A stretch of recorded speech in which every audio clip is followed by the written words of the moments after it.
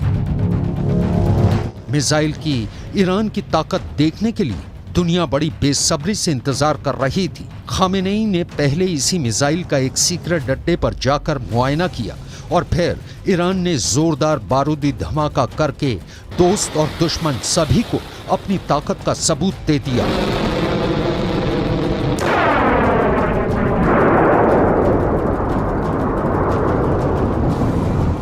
Iran की पहली hypersonic missile बनाने की सुगबुगाहट पिछले एक साल से हो रही थी। 6 जून 2023 की तारीख ईरान के इतिहास में पत्थर पर लिखी इबारत बन गई, क्योंकि तब ईरान ने अपने राष्ट्रपति इब्राहिम रईसी की मौजूदगी में पहली हाइपरसोनिक मिसाइल बनाने का दावा किया। इसे पहली बार दुनिया के सामने पेश किया। मिसाइल का नाम रखा फतह। ये नाम ईरान के सुप्रीम लीडर अली खामेनेई ने दिया है। रईस जमहूर अमेरिका, सदर आज़म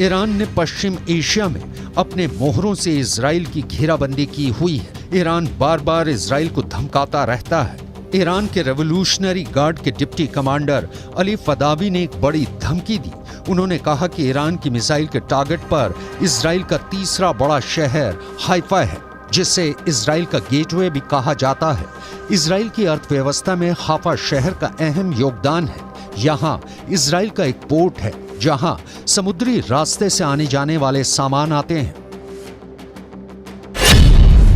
फतह मिसाइल के नजरिए से देखें तो ईरान से हाइफा की दूरी 2000 किलोमीटर है और सीरिया से तो हाइफा की दूरी 600 किलोमीटर से भी कम है, लेकिन लेबनान से हाइफा की दूरी मात्र 350 किलोमीटर है। फतह 2 मिसाइल 1400 किलोमीटर से भी दूर जा सकती है। यह मिसाइल के वॉरहेड के वजन पर तय होता है। ऐसे में सवाल पैदा होता है कि अगर ईरान हाइफा को अपनी जमीन से निशाना बनाएगा तो क्या ईरान के पास 2000 किलोमीटर से दूर तक मार करने वाली मिसाइलें हैं जो हाइफा को निशाना बना सकती हैं, या फिर ईरान सीरिया और लेबनान से इजराइल के शहर हाइफा को निशाना बनाएगा। ईरान की सेना और सरकार ने दावा किया है कि इस हाइपरसोनिक मिसाइल के खौफ से अब दुश्मन आंख उठाकर देखने से पहले 1000 बार सोचेगा।